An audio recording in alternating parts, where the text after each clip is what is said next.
done, I just want you to get some experience with your best friends here. Spend some time. And they talk about his departure. They talk about his death. And Moses is like, well, let me tell you about death, Jesus, because, see, Moses has died. He's experienced death once before. And so he can tell Jesus about that. And Elijah hasn't.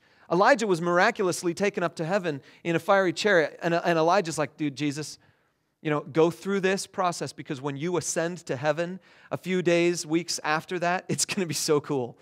The clouds and all that stuff, it's just going to be awesome. You've never experienced anything like it, because these guys have experienced things that Jesus, the God of heaven, the creator of heaven and earth, has never experienced, because they've walked through this earthy stuff that Jesus is now walking through, and they can provide him encouragement.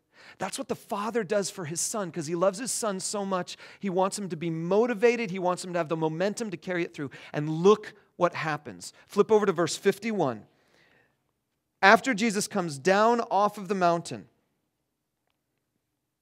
there's this situation where Jesus casts out a demon, and there's some debate over who's the greatest disciple, and Jesus doesn't care about that. But verse 51, look at that. It says, as the time approached for him to be taken up to heaven, Jesus resolutely set out for Jerusalem. I've talked about this before. The word resolutely there in the Greek is literally this. He faced his face. He faced his face towards Jerusalem, which means he turned and he fixed it. He locked his face on Jerusalem. He put blinders on the sides of his eyes, and he was going to Jerusalem, and no one was going to distract him. No one was going to get in his way, because he knew who he was. He was the loved Son of the Father in heaven, and he knew his mission.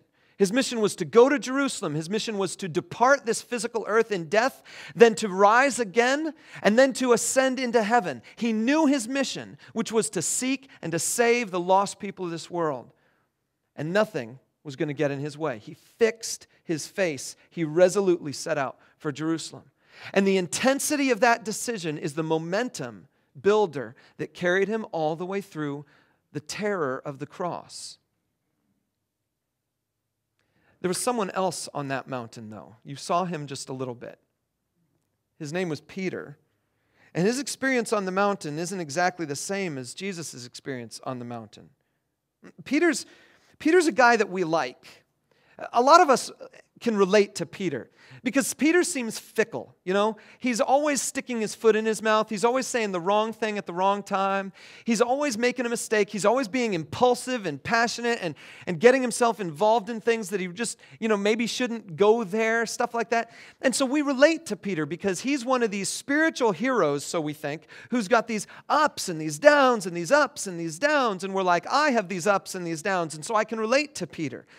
But what we don't realize is there's only one thing that's going on in Peter's life all the way through this thread of the gospel story. The time when Jesus is on the earth, what Peter is dealing with there's one thread that runs all the way through it, and I'm going to give it a word here. And the word is defiance. Everything Peter does comes from a heart of defiance. So here's Jesus. He's talking with Moses and Elijah about when he's departing the earth. And Peter steps forward and he says, wait a minute, Master. I have an idea. If I were to build you some shelters here, you wouldn't have to go anywhere. See, that's what he's saying. The Greek word there that translates shelters is the same Greek word that could be translated shrine.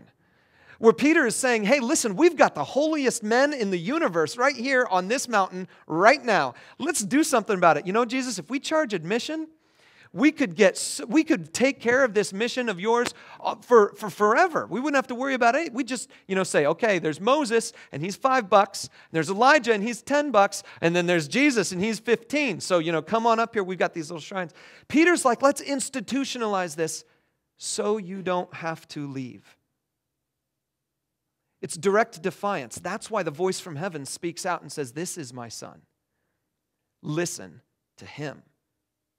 If he talks about departure, you let him depart. If Jesus says something, you let it go. You let him do what he's going to do.